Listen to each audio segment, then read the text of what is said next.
Hello everyone, hope you're doing well. I'm pleased to be joined by Frankie once again. Not so much the circumstances, because I've now got to listen to him discussing his side beating us 2-0 last week, and we'll look ahead to tomorrow night's game at the London Stadium. But also, I'll be asking Frankie why Sports Bayer Leverkusen. Got a telling off from some of you a lot last week for saying, hey, hang on a minute, why have you not asked him why he's Sports Bayer? I did, off camera, but we'll deal with it at the end of the video. Let's deal with the matches first. Frankie, last week, 2-0 win. You must have been pretty pleased with that come the full-time whistle. Yeah, I think it was a battle, wasn't it? It was a tough game. I don't think we played great, but I think you boys were resilient, defended really well for the best part of it, and a couple of chances on the break as well were probably a bit more clinical. It could have been a different story, but I think you can see the sort of style of play that we've adopted this season. We do pin teams back and have a lot of the ball, but yeah, we didn't really move the ball as quickly as we normally do, and couldn't really get in behind. So it was tough, but yeah, at the end, good result. I'd have taken that at the start. So yeah, despite the game not really going to plan, I think we ended up with a decent position. So. What did you make of West Ham's game plan then? On one hand, you could argue it worked because it took you 2 set pieces goals, but on the other hand, we only had 1 shot for the entire 90 minutes. So what did you make of the way that West Ham approached the game? Yeah, I was a little bit surprised they were so defensive. I get it. I mean, Moyes had them really well organised. You could see the shape, and it was hard to get in behind and hard to sort of create proper chances. I think looking back on it now, though, I mean, Fabianski made a few good saves, and we ended up winning 2-0. So you could, looking back on it now as a West Ham fan, you'd probably be a bit aggrieved that you didn't go there and be a bit more positive. But it's fine margins, isn't it? If you come away with a 1-0 and you maybe nick a goal through Antonio, and you get a 1-1 or a 2-1 defeat, it's probably say it was good tactics. So I get it. It's hard. It is fine margins, and in the end, we sort of pulled it out of the bag, but it was tight. Left it late, but while we were struggling and we were resilient, as you say, were you confident you'd always win that game as the time was creeping up towards the 70th minute mark onwards?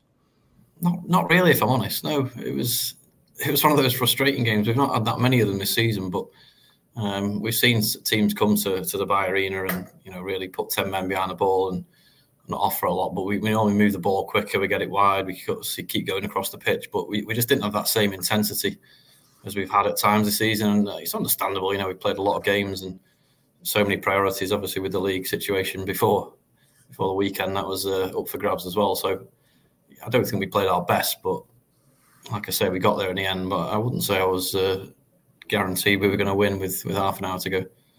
Wonderful. So that was an undercooked Leverkusen we played on Thursday that won 2-0 then. Fantastic. That's good news for that, Frankie. Thank you very much. But anyway, at the weekend, though, you became Bundesliga champions. You must have enjoyed that one. Yeah, ecstatic. Great day. I'm gutted I wasn't there. Probably one of the only few games that I'm missing towards the end of the season, but devastated I wasn't there, but very happy for all my friends and family over there. Massive.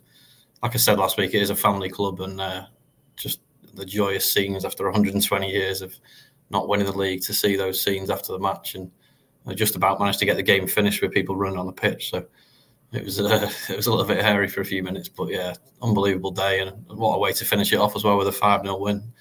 A fantastic performance. So yeah, it was a special day and one that we'll never forget. What was it like? Because obviously it's sort of been inevitable for, especially since you beat Munich 3-0. Since then, it's always been, everybody's been quite confident you'd go on to lift the title. You've always been at the top of the table throughout the season as well. So when you won it, was it sort of like, I wouldn't say take the shine off it, because it was so expected, was it a case of, well, that's that job done finally, or did it have that just purity and romance attached to it?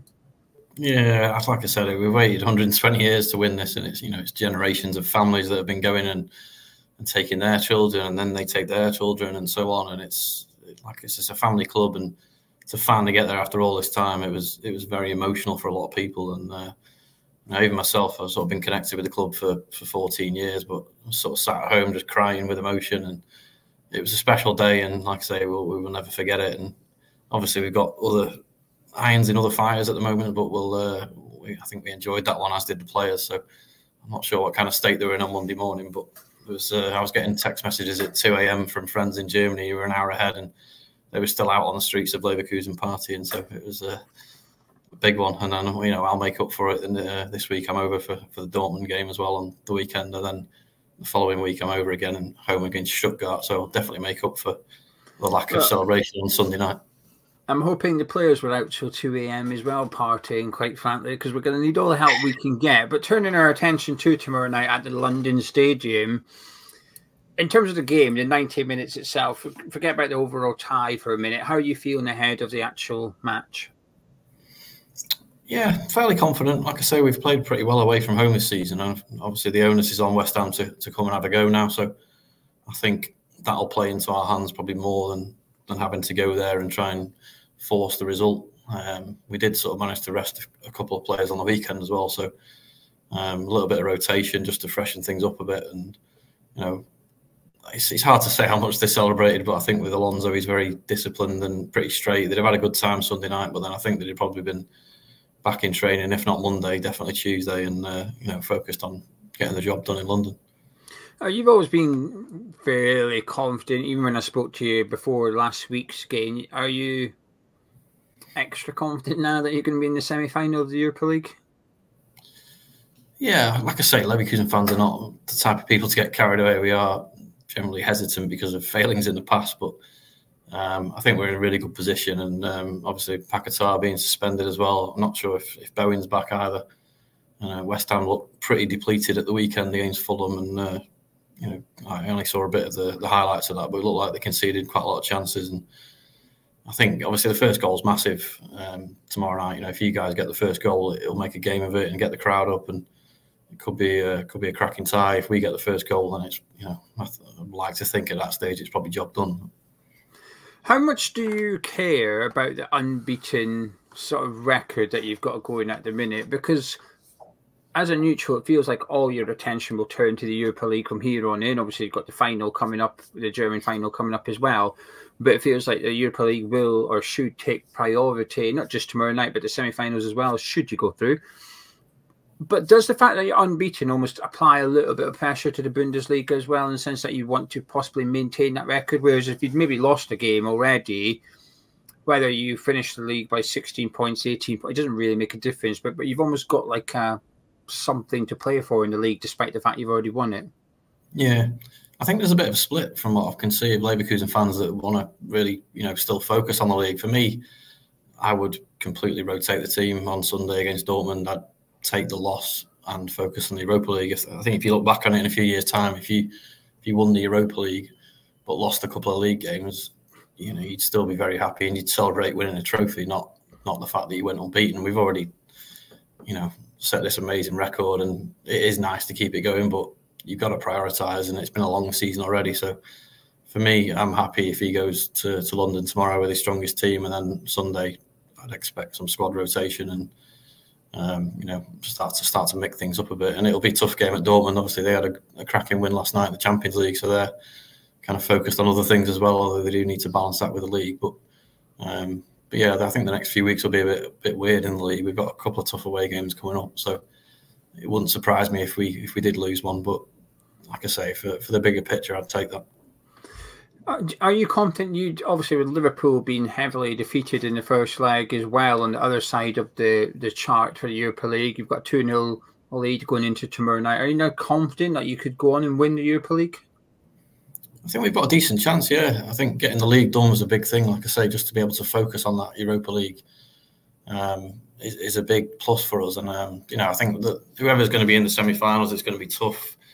We played Roma last year, and I know Mourinho's not there anymore, but they completely did us over in two legs with antics and cheating and time wasting. And, we didn't play our best football in that tie, but it was very much anti-football and classic Mourinho. But, if we've played Roma or Atalanta or potentially Benfica or somebody, it's going to be tough wherever we go. So we're going to have to play our best football. But the fact that we've got the league done now and can focus on that is a massive plus for us. Give us your prediction then. Will you win the Europa League? Put me on the spot there, Gio. I would like to say yes. I'd like to say yes because I think we've got the juggernaut rolling, and I think the fact that we're good away from home, we can play in different styles away from home, gives us a really good chance. And I fancy us to score wherever we go. So Also, the fact that we've got a couple of players back from injury, like Boniface started his first game for a few months at the weekend. So having that different options in attack as well, if things are not going great, just to mix it up a bit will be big for us. So hopefully the boys can stay fit to the end of the season. So that's a double secured in your opinion, but what about the treble? Are you going to clinch that as well?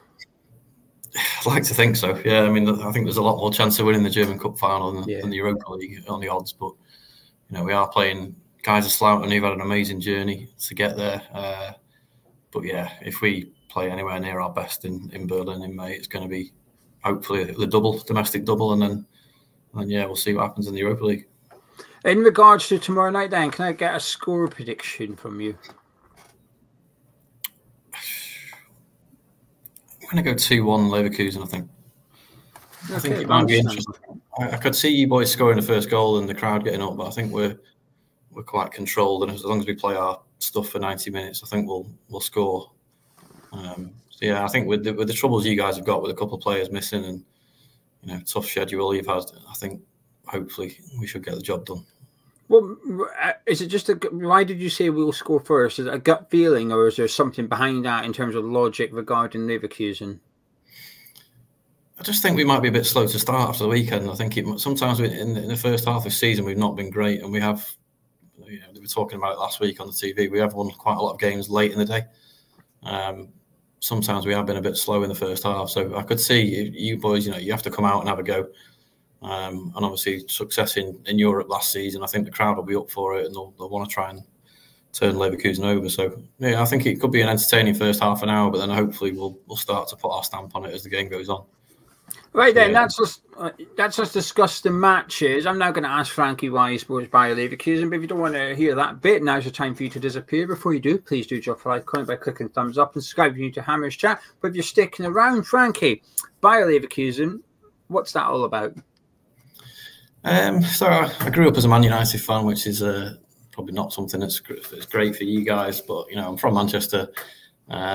Probably 2005 when the Glazers took over, I started to lose interest in English football. It became very watered down, very corporate, and I had the pleasure of working in Germany quite a lot. So I started going to different German games, and the atmosphere was just amazing. The way it's set up, cheap tickets, you can have a beer at the game, you get free travel to the game within roughly an hour of where the stadium is. It's just all geared towards the fans, and obviously the ownership structure is different there.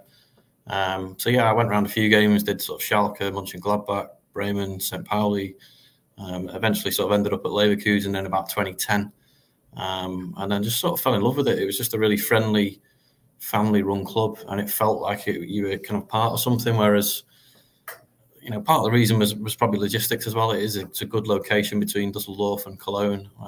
Tickets were easy to come by back then. You've got really massively supported clubs like Schalke and Dortmund that they've got membership lists as long as their arm, and you can't get a ticket for love nor money. But yeah, I met a few people over there, and then had a guy here in the UK who ironically lived sort of 10 miles away from me, who we got in touch through social media in about 2016, and I thought I was the only Leverkusen fan in the UK, and he was the same. And he's now set up a UK fan club, which we're quite a small select fan club. There's probably 100 members, but yeah, Alistair Venables is his name. He set up the UK fan club, and he's put a lot of passion and time into it, and it's grown, and it kind of reflects the club in that we're a little family in the UK. We've got West Ham fans that are part of it. People from all over the country, Scotland and Ireland, and it's just a great little community. We don't. There's people that don't get out there very often. It might be 1 or 2 times a season, but you're not there to be judged. It's more about just coming together and having a good time. And yeah, I've got a lot of friends over in Germany now as well, who a lot of them are over for the game tomorrow night. So, I'm part of a fan club with my German mates over there called the Skunk. So, yeah, we're big community, and the club really look after the fans, and the fans have always got a say in what goes on. And the fact that you see sort of ex-players there like Stefan Kiesling, who's one of our legends, he's always at the games. He's always celebrating success, and it just generally feels like a really family-run club, and it's a special place to be. And like I say, to win the league after all this time is unreal. And I'm so happy for friends and family that have been following them for years and years. And I'm lucky I've only had to sort of suffer 14 years of near misses for Leverkusen, but there's people that have had a lot longer than that. So. I love that. I do love that story, and you know, people pick up teams for all sorts of reasons. I think that the way that you've gone about it, I see no issue with that personally, and I completely understand the attraction to German football. And it's listening to you, and obviously speaking last week, it sort of made me think. I want to go to more Bundesliga football and just not specifically support a team, but just go and take it in a little bit, because I've only ever been to Germany once for football, and I thoroughly enjoyed it. And that was a pre-season involving West Ham. It wasn't anything fancy, but that's what piqued my interest in Bundesliga. So yeah, but and that West Ham fan or fans, were they particularly quiet in the last week in your your fan group, or are they torn? There's a few guys in the group. So there's James Atkinson, who I think you know, Billy Bamber, Ed Alder, the big Hammers fans, and I know James was over for the game last week in Germany, so I think it was a bit weird for him sort of being in the opposite end, because he's a fairly regular match goer in Leverkusen when he gets the chance, and when West Ham aren't at home, so probably a bit weird for him. But he'll be there supporting the Hammers tomorrow night. But hopefully we can meet for a beer before or after, and I think at the end of the day for those guys, they're probably fairly happy either way. But yeah, it's probably a bit of a weird scenario. Yeah. But anyway, Frankie, thank you so much. I've thoroughly enjoyed chatting to you, and best of luck for the rest of the season. And I'd say hopefully catch you next season. I think our European adventures are way to come to an end. But best of luck for everything, Leverkusen. But anyway, if you guys at home have enjoyed this, please do drop a like on it by clicking thumbs up, subscribing to Hammers Chat. I'll put the link to Frankie's social media in the description below. So, well, hopefully, if you are intending to go to the Bundesliga, hopefully Frankie won't mind you contacting him. But the link to his Twitter profile will be in the description below, and I'll catch you in a bit.